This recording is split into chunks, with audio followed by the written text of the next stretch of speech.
मुख्यमंत्री एकनाथ शिंदेंच्या हस्ते मनोज जरांगेंनी उपोषण सोडलं। जरांगेंनी मुख्यमंत्र्यांना लावला विजयाचा गुलाल। मुख्यमंत्री एकनाथ शिंदेंकडून मनोज जरांगे पाटलांना अध्यादेश सुपूर्द। मुख्यमंत्र्यांकडून नवा जीआर जरांगेंना सुपूर्द। मराठ्यांच्या ताकदीमुळे जीआर निघाला, दगाफटका झाल्यास पुन्हा आझाद मैदान गाठू। विजयानंतर जरांगे पाटलांची प्रतिक्रिया।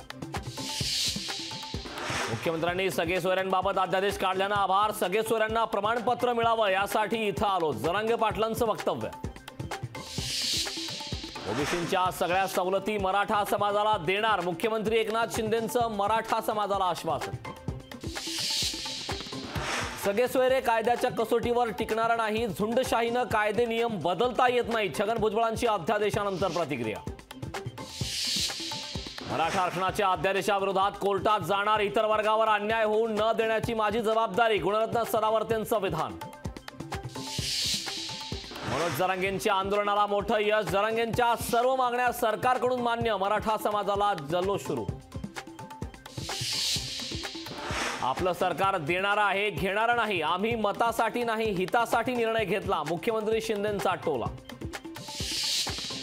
मनोज जरांगे लढ्यात जिंकले पण तहामध्ये हरले। माजी खासदार हरिभाऊ राठोड यांची टीका। आरक्षणाचा प्रश्न सुटावा अशी सर्वांची इच्छा होती। मनोज जरांगेंवर पुन्हा आंदोलनाची वेळ येऊ नये। खासदार संजय राऊतांची प्रतिक्रिया। बिहारच्या राजकारणात पुन्हा एकदा नाट्यमय घडामोडी। नितीश कुमार पुन्हा एकदा भाजपच्या वाटेवर। लोकशाही मराठीला खात्रीलायक सूत्रांची माहिती।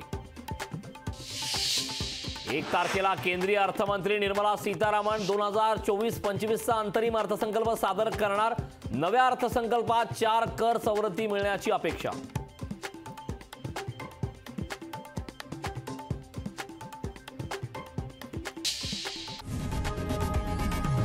लोकशाही मराठी ऐका, पहा, जागरूक रहा।